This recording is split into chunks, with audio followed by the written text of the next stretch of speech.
I think being home for more than 48 hours this year has been not such a common thing. You know, always away racing, always driving a racing car, which is what I love to do. So I'm extremely grateful to have that opportunity every weekend. And when I'm home, I think the way I like to relax is sim racing. So you know, I live and breathe racing. So when I'm at home, I'm involved with racing. When I'm away, I'm involved with racing. So yeah, I think, you know, it's great to have something like that when I'm at home.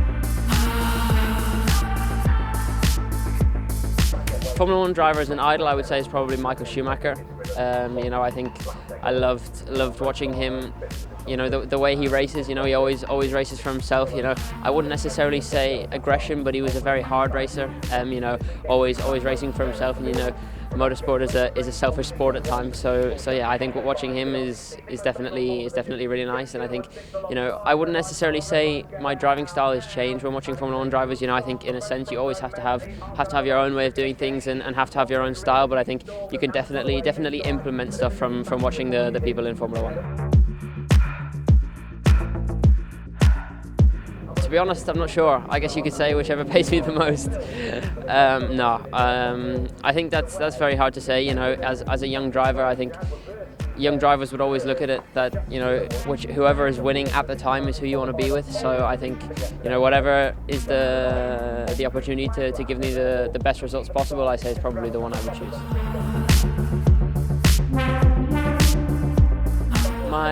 My mum and my dad inspired me to start racing. You know, my dad was a former racing driver in Formula Ford 1600 and raced many different categories over the years. And then my mum was also working at a racetrack, and that's how she met my dad. So it's kind of a family thing. So I've always been around it from a really young age. So I'd say kind of my family has inspired me to do it.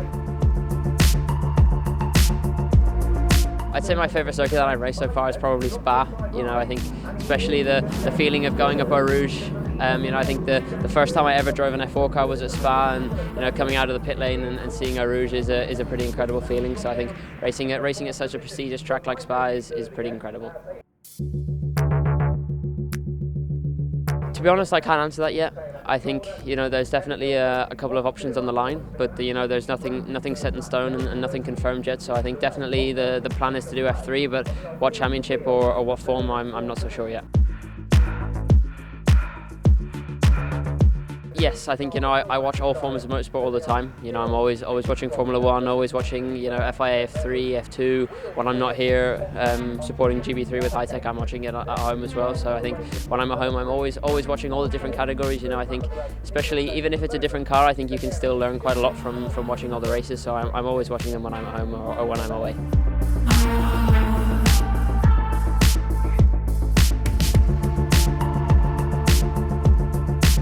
Yes, I do have a tutor when I'm at home. My mum is my tutor. When I was 13, I stopped going to school because it was so hard to fit in. You know, I was always away racing and always away doing stuff. So I think having a tutor at home is definitely helpful. You know, I think this year you could say that I've taken a year off because of, you know, 6 weeks racing in the UAE and then 6 weeks racing back to back. It's been extremely hard. So I think definitely it's a real struggle to fit everything in, but it's definitely a much better option for myself.